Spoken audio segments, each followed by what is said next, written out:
ಮಿಂಚಿನ ಬಳ್ಳಿಯನ್ನು ಕಣ್ಣ ಮುಂದೆ ಹಾದು ಹೋಗ ಒಬ್ಬ ತೀರ್ಥ ಪ್ರಸಾದಕ್ಕೆ ಬಾಕಿ ಇರುವಂತಹ ಭಕ್ತರು ಆದಷ್ಟು ಬೇಗ ತೀರ್ಥ ಪ್ರಸಾದ ಸ್ವೀಕರಿಸಿಕೊಳ್ಳಬೇಕು ವಿನಂತಿ ಮಾಡಿಕೊಳ್ತಾ ಇದ್ದೇವೆ. ತೀರ್ಥ ಪ್ರಸಾದಕ್ಕೆ ಬಾಕಿ ಇರುವಂತಹ ಭಕ್ತರು ತೀರ್ಥ ಪ್ರಸಾದವನ್ನು ಸ್ವೀಕರಿಸಿಕೊಳ್ಬೇಕು ಅಂತ ವಿನಂತಿ ಮಾಡಿಕೊಳ್ತಾ ಇದ್ದೇವೆ. ನಮ್ಮ ಈ ಒಂದು ನಾಲಿಗೆಯೂ ಸಾಲದು. ಇವಳು ಯಾರಿರಬಹುದು? ಇವಳ ಸೌಂದರ್ಯವನ್ನು ವರ್ಣಿಸುತ್ತಿದ್ದರೆ ನಾಗರ ಹಾವಿನಂತಹ, ಕಾವಲ ಬಿಲ್ಲಿನಂತಹ ಹುಟ್ಟು, ತೊಂದೆಯ ಹಣ್ಣಿನಂತಹ ತುಟಿ,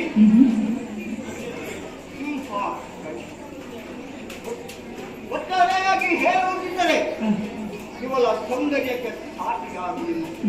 ಹೇಳುವುದನ್ನು ಕೇಳಿದ್ದೇನೆ, ಮಾರನ ಸತಿ ರತಿ ಎಲ್ಲರಿಗಿಂತಲೂ ಚೆಲುವೆಯಲ್ಲ. ಅವಳೆಲ್ಲಿ ಇವಳನ್ನು ಕಂಡಾಗ ಇನ್ನು ಆ ಪಾರ್ವತಿಯನ್ನು ಪಡೆಯಬೇಕೆಂಬ ಆಸೆ ಹೋಯಿತು. ಅವಳನ್ನು ತಂದು ಇವಳ ಕಾಲಿಗೆ ಕಟ್ಟಬೇಕು. ಅವಳಿಂದ 1000 ಮಡಿ ಏನು ನನ್ನನ್ನೇ ನೋಡುತ್ತಾ, ಕಾಲ ಬೆರಳಿನಲ್ಲಿ ಏನೋ ಸೊನ್ನೆಯನ್ನು ಮಾಡುತ್ತಾ, ಕಿರುನಗೆಯನ್ನು ಬೀರುತ್ತಾ ನನ್ನ ಕಡೆಗೆ ಓರ ನೋಟದಲ್ಲಿ ನೋಡುತ್ತಿದ್ದಾಳಲ್ಲ. ಯಾರಿರಬಹುದು ಈಕೆ? ಯಾರು ಇರಬಹುದೆಂದು ನನ್ನಲ್ಲಿಯೇ ನಾನು ಪ್ರಶ್ನೆ ಮಾಡಿದರೆ ಉತ್ತರ ಸಿಗಿತು. ಅವಳಲ್ಲೇ ಮಾತಾಡಿಸಬೇಕು. ಹೇಗೆ ಮಾತಾಡಿತು? ಓ ಸುಂದರಾಂಗಿ, ನಾನೇ ನೀನು ಯಾರು ಪೇಳಲಿ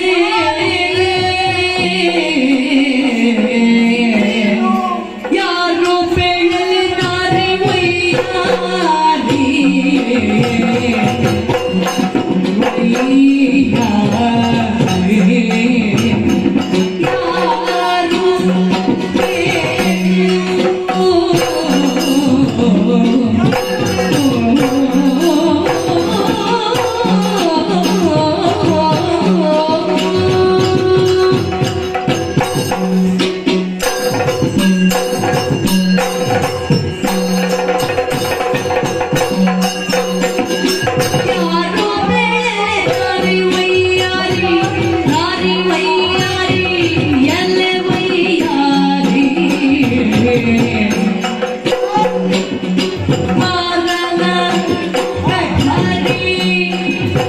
ಯಾರು ನೀವಯ್ಯಾರಿ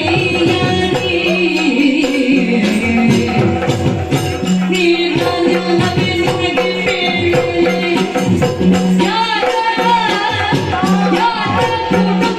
ಬಂದೆ ಇಲ್ಲಿಗೆ ನೀರೇ ಯಾರು ಬೇಳೆ ನಾರಿ ವಯ್ಯಾರಿ ವಯ್ಯಾರಿ ವಯ್ಯಾರಿ ಹೇ ನಾರಿ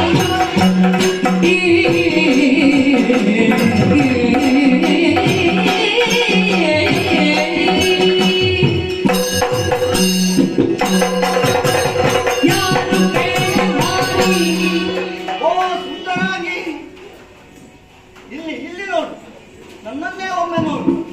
ನಿನ್ನಲ್ಲಿಯೇ ಮಾತಾಡುತ್ತಿದ್ದೇನೆ. ನಿನ್ನನ್ನು ಕಂಡ ಕ್ಷಣ ನಿನ್ನನ್ನು ಮಾತಾಡಿಸಬೇಕು, ನಿನ್ನ ಪರಿಚಯವನ್ನು ಮಾಡಿಕೊಳ್ಳಬೇಕು ಎಂಬ ಹಂಬಲ ನನ್ನಲ್ಲಿ ಬಿಡಿಯುತ್ತಾ ಉಂಟು. ಓ ಸುಂದರಿ, ಯಾರು ನೀನು? ಎಲ್ಲಿಂದ ಬಂದವಳು? ಈ ಪ್ರದೇಶದಲ್ಲಿ ನೀನೊಬ್ಬಳೇ ತಿರುಗಾಡುವುದಕ್ಕೆ ಕಾರಣವೇನು? ನಿನ್ನ ಹೊರದಂತಹ ತಂದೆ ತಾಯಿಗಳೇ ಯಾರು? ನಿನಗೆ ಮದುವೆಯಾಗಿದ್ದರೆ ನಿನ್ನ ಕೈ ಹಿಡಿದ ಆ ಪುಣ್ಯಾತ್ಮ ಅವನ್ಯಾರು? ನೀನು ಯಾರು? ನಿನ್ನ ಹೆಸರೇನು ಎಂಬ ವಿವರವನ್ನು ನನಗೆ ಹೇಳುವೆಯಾ? ಯಾರಯ್ಯ ಎನ್ನನು ಈ ರೀತಿಯಿಂದಲೇ ಯಾರು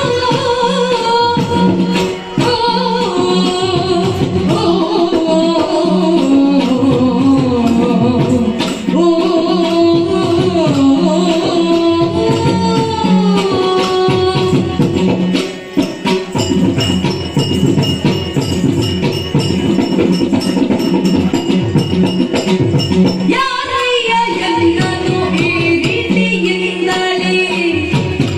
ರೀತಿಯಿಂದಲೇ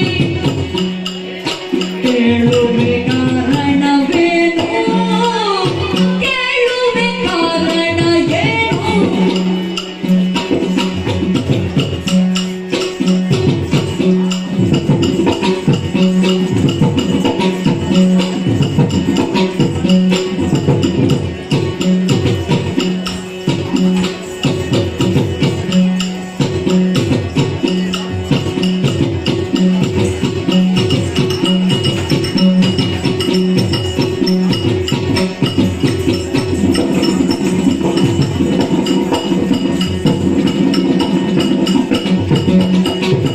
ಏನು ನಿನ್ನಯ ಊರಲ್ಲಿ ಹೆಸರೇನು ವಿಚಾರವ ಅನುಭೂಯದಗೆ ನಿನ್ನಯ ಊರಲ್ಲಿ ಹೆಸರೇನು ವಿಚಾರವದು ಅರಿಯದು ಎನಗೆ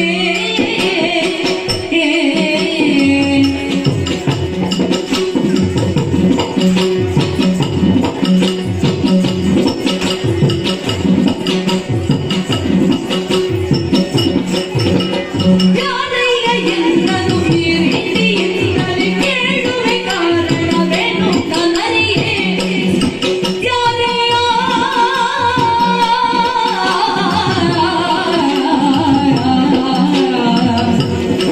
ಯಾರಯ್ಯ ನೀನು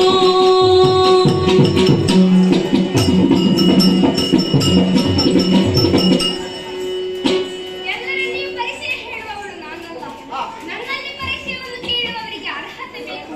ಆ ಅರ್ಹತೆಯೆಲ್ಲ ನಿನ್ನಲ್ಲಿ ಇದೆ ಎಂದು ತೋಚುತ್ತದೆ. ಆದ್ದರಿಂದ ನಿನ್ನ ಪರಿಚಯವನ್ನು ಮೊದಲು ನನ್ನಲ್ಲಿ ಹೇಳುವೆಯಾ?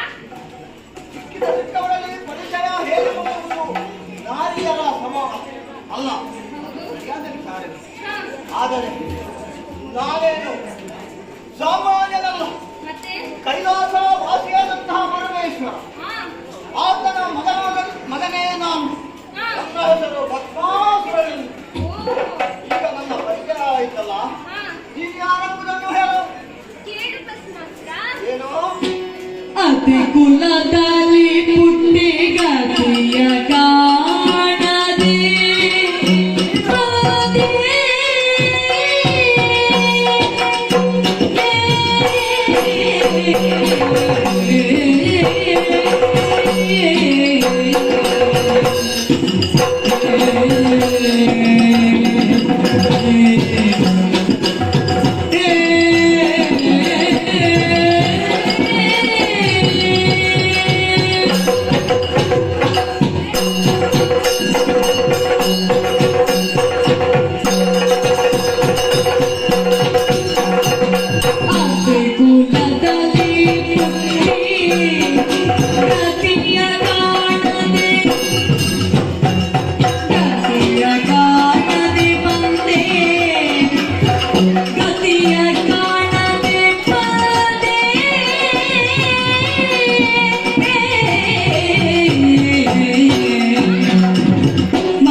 ಅಂದರೆ ಅತಿ ಅಂದರೆ ಹಾ. ಶ್ರೇಷ್ಠ ಕುಲದಲ್ಲಿ ಹುಟ್ಟಿದವಳು ನಾನು. ಓಹೋ. ಗತಿಯನ್ನು ಕಾಣದೆ ಬಂದೆ. ಗತಿಯಿಲ್ಲವೇನಿದೆ? ಇಲ್ಲ. ಕಾರಣ ಕಾರಣ ಅಪ್ಪ ಗೋವಿಂದ. ಏನು? ಅಪ್ಪ ಗೋವಿಂದ. ಇದಪ್ಪ ಗೋವಿಂದ. ಗೋವಿಂದ ಅಂದ್ರೆ ಆ ಶ್ರೀಹರಿಯ ಪಾದವನ್ನು ಸೇರಿದ್ದಾನೆ. ಅಮ್ಮ. ಅಮ್ಮ ಅಮ್ಮ. ಓ, ಹಾಗಿದ್ರೆ ಹೀಗೆ ಆಗ್ಬೇಕು. ಏನು? ಗೋವಿಂದ ಎಂಬ ಅಮ್ಮನಿಗೆ ಕೈ ಕೊಟ್ಟು ಸುಮ್ಮನೆ ಬರಬೇಕು.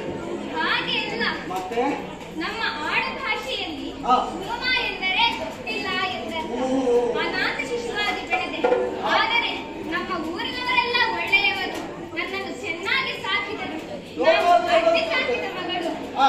ನನ್ನ ರೂಪಾತಿಶಯವನ್ನು ನೋಡಿ ಹಾ. ನನಗೆ ಒಂದು ಸುಂದರ ಹೆಸರನ್ನು ಇರಿಸಿದ್ದಾರೆ. ಏನು? ಹೇಳ ಹೇಳ. ಹೇಳಬೇಕಂತಲ್ಲೂ ಅದು ನನಗೆ ನಾನು ಕೇಳ್ತಾರೆ. ಏನು ಹೆಸರು ನಿನ್ನ ಹೆಸರು?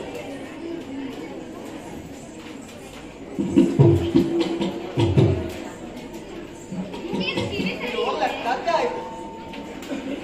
ಹೆಸರು ಹೇಳುವಂತಂದ್ರೆ ಇದೇನು ಬುಟ್ಟಿನಲ್ಲಿ ನಿಲ್ಸೈತಲ್ಲ. ಸ್ವಲ್ಪ ಗಟ್ಟಿಯಾಗಿ ಹೇಳು. ನನ್ನ ಹೆಸರು ಮೋಹಿನಿ. ಓ, ಮೋಹಿನಿ. ಹಾ. ಅದನ್ನು ಅಷ್ಟು ಮೆಲ್ಲಗೆ ಹೇಳ್ತಿದೆಯಲ್ಲ. ಹಾ. ಎಲ್ಲರೂ ಕೇಳಿಕೊಳ್ಳಿ. ಮೋಹಿನಿ ಎಂಬ ಹಾಗೆ. ಹಾ. ನಾನು ಇಲ್ಲಿಗೆ ಬರುವುದಕ್ಕೆ ಕಾರಣವಿದೆ. ಏನು ಕಾರಣ?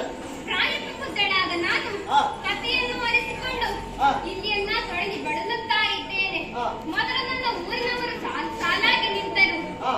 ಆದರೆ ಏನು ಮಾಡೋಣ? ಏನಾಯ್ತು? ಒಬ್ಬನಿಗೆ ಕಾಲು ಸರಿ ಇದ್ದರೆ ಓ. ಒಬ್ಬನಿಗೆ ಕೈ ಸರಿ ಇಲ್ಲ. ಹಾ. ಕೈ ಸರಿ ಇದ್ರೆ ತಲೆ ಸರಿ ಇಲ್ಲ. ಹಾ. ತಲೆ ಸರಿ ಇದ್ರೆ ಬುದ್ಧಿ ಸರಿ ಇಲ್ಲ. ಹಾ. ಎಲ್ಲ ಸರಿ ಇದ್ರೆ ಒಬ್ಬನಿಗೆ ಕೂದಲೇ ಇಲ್ಲ. ಹಾಗಿದ್ರೆ ಹಾಗಾಗಿ ಮತ್ತೆ ನಾನು ಸುರಲೋಕವನ್ನು ಸೇರಿಕೊಂಡೆ. ಹಾ.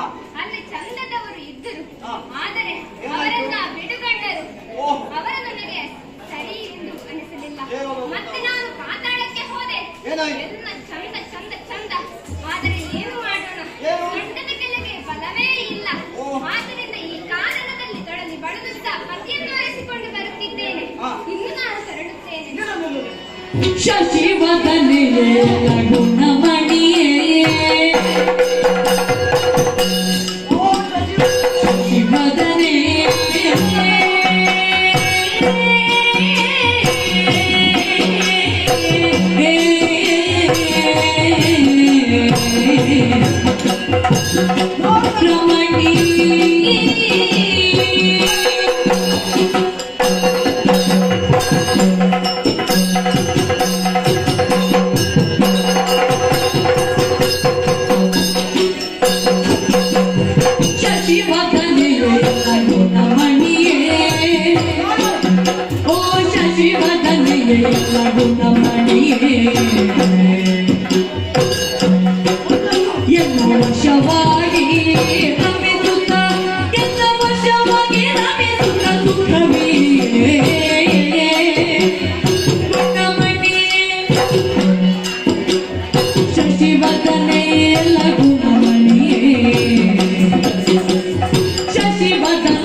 ಹೇಳಿದಂತಹ ಎಲ್ಲ ಗುಣ ಲಕ್ಷಣಗಳು ನನ್ನಲ್ಲಿ ನಿನ್ನನ್ನು ನೋಡಿದ ಮೇಲೆ ನಿನ್ನನ್ನು ಕೇಳಬೇಕೆಂಬ ಬಯಕೆ ನನ್ನಲ್ಲಿ ಇಡೀರಾವು ಅದಕ್ಕಾಗಿ ಹೇಳುತ್ತಿದ್ದೇನೆ. ನೀನು ಮದುವೆಯಾಗದಿರುವ ಹುಡುಗಿ, ನಾನು ಮದುವೆಯಾಗದಿರುವಂತಹ ಗಂಡು. ಏನು ನಿನ್ನ ಅಭಿಪ್ರಾಯ? ನಾನು ನಿನ್ನ ಒಪ್ಪಿಕೊಳ್ಳುವೆಯಾ? ಮೋಸವಾಯಿತಲ್ಲ ಯಾಕೆ? ವರಿಸುವ ಮನವಿದಲಿ ಕ್ಷಣ ಎನ್ನ ಭರತನಾಟ್ಯದಿ ಸೋಲಿಸು.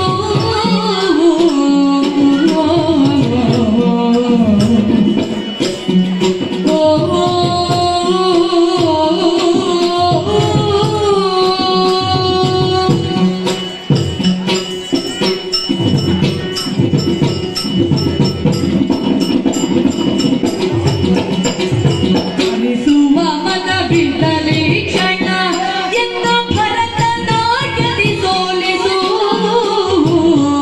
ಎನ್ನ ಭರತನಾಟ್ಯದಿ ಸೋಲಿಸು. ಸರಿಹವ ಭಾವದಿ ಗೆಲಿದೆಯಾದರೆ, ಸರಿಹವ ಭಾವದಿ ಗೆಲಿದೆಯಾದರೆ ನಿನ್ನ ಪರಿಣಯವನೆ ನಿಂದಳು. ಸರಿಹವ ಭಾವದಿ ಗೆಲಿದೆಯಾದರೆ ನಿನ್ನ ಪರಿಣಯವನೆಂದಳು. ವರಿಸುವ ಮನವಿದಲಿ ಕ್ಷಣ ಎನ್ನ ಭರತನಾಟ್ಯದಿ ಸೋಲಿಸು. ಸೋಲಿಸು.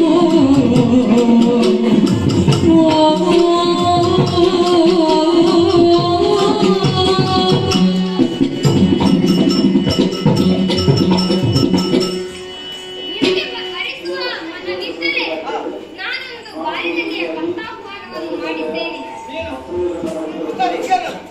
ಅದು ಏನೆಂದರೆ, ಯಾವಾಗಲೂ ನನ್ನನ್ನು ಭರತನಾಟ್ಯದಲ್ಲಿ ಸೋಲಿಸುತ್ತಾನೋ ಅವನ್ನೇ ನಾನು ವರಿಸುತ್ತೇನೆ ಎಂದು ಶಪಥ ಕೈದವಳು ನಾನು. ಈಗ ಏನು ಮಾಡುವುದು? ನಿನ್ನಿಂದ ಅದು ಸಾಧ್ಯವಿಲ್ಲ. ಆದ್ದರಿಂದ ನಾನು ಏನು ಭರತನಾಟ್ಯದಲ್ಲಿ ನಿನ್ನನ್ನು ನಾನು ಸೋಲಿಸಬೇಕು? ಹೌದು. ಅದು ಏನು ಮಹಾಬಿಡು. ನನ್ನ ಅಪ್ಪ ಅಲ್ಲಿ ಕೈಲಾಸದಲ್ಲಿ ತಾಂಡವ ನೃತ್ಯವನ್ನು ನೋಡಿ ನೋಡಿ ನನಗೆ ಅಭ್ಯಾಸವಾಗಿದೆ. ಓಹೋ, ಏನು ನಿನ್ನ ಭರತನಾಟ್ಯ ನನ್ನ ಎದುರು ಪ್ರದರ್ಶಿಸಿ ನೋಡೋಣ. ಹಾಗಿದ್ರೆ ಶುರು ಮಾಡುವುದೇ?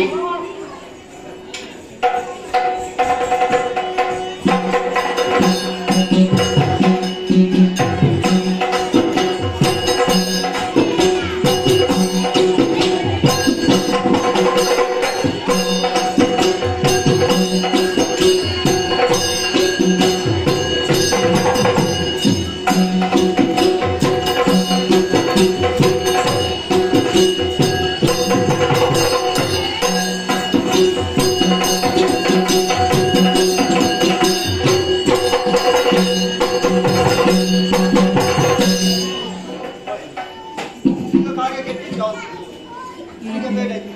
ಇದು ತಾಂಡವ ನೃತ್ಯದಾಗೆ ಅಲ್ಲ, ಕಥೆಯೇ ಬೇರೆ. ಆದರೂ ಏನು ಮಾಡ್ತೀವಿ?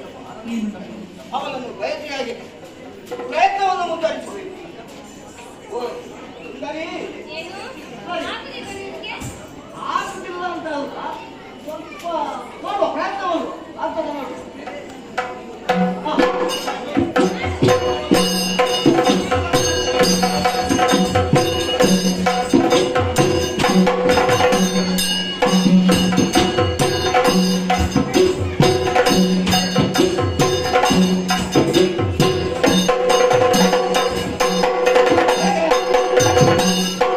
ಇನ್ನೊಂದು ನಡೆ ಮಾಡ್ತೇನೆ. ಇದನ್ನು ಸರಿ ಮಾಡ್ತೀನಿ. ಆಯ್ತು, ಪ್ರಯತ್ನ ಮಾಡ್ತೇನೆ. ಆಗುದು ಹೋಗುದು.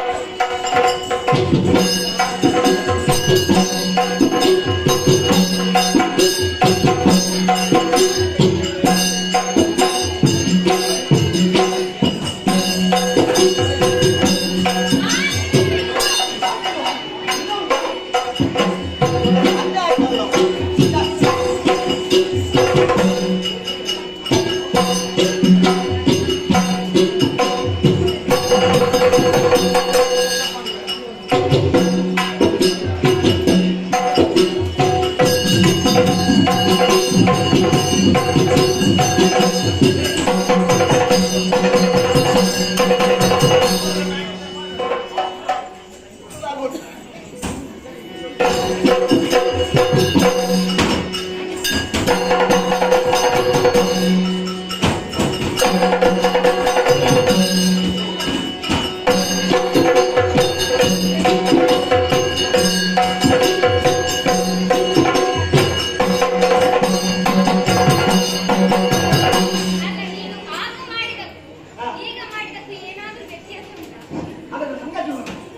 ಜಂಟಿ ಸಂಘ ಸಂಸ್ಥೆಗಳ ಸಹಯೋಗದೊಂದಿಗೆ ನಡೆಯುತ್ತಿರುವ 22ನೇ ವರ್ಷದ ಸಾರ್ವಜನಿಕ ಶ್ರೀ ಗಣೇಶೋತ್ಸವದ ಈ ಒಂದು ಕಾರ್ಯಕ್ರಮದಲ್ಲಿ ಮಧ್ಯಾಹ್ನದ ಅನ್ನದಾನದ ಮಹಾದಾನಿಗಳಾದ ಶ್ರೀಮತಿ ರೋಹಿಣಿ ಮತ್ತು ಶ್ರೀ ಪದ್ಮೇಗೌಡ ಪರೇಪಾಡಿ, ಶ್ರೀಮತಿ ರುಚಿತಾ ಮತ್ತು ಶ್ರೀಮತಿ ಮನೋರಮ ಮತ್ತು ಶ್ರೀ ಹರೀಶ್ ಪರೇಪಾಡಿ ಬೆಂಗಳೂರು, ಶ್ರೀಮತಿ ತನುಶ್ರೀ ಮತ್ತು ಕರುಣಾಕರ ಪರೇಪಾಡಿ ಮತ್ತು ಮನೆಯವರಿಗೆ ಈ ಒಂದು ಸಂದರ್ಭದಲ್ಲಿ ಹಾರ್ದಿಕ ಧನ್ಯವಾದಗಳನ್ನು ಅರ್ಪಿಸುತ್ತೇವೆ.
ಅತ್ಯಂತ ಸುಂದರಿ, ವಿಶ್ವ ಸುಂದರಿ.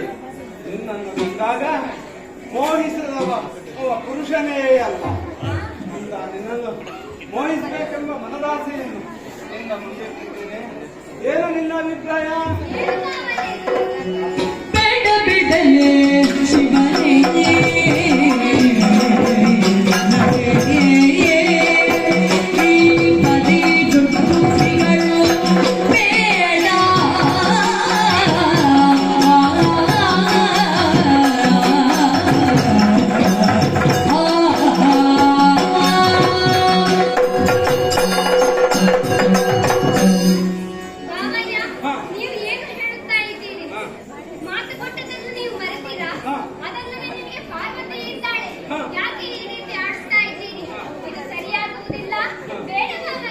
ಸಂದರ್ಭದಲ್ಲಿ ಮಾತು ನನಗೆ ಮಧ್ಯವೇ ಅಲ್ಲ. ಆದ್ದರಿಂದ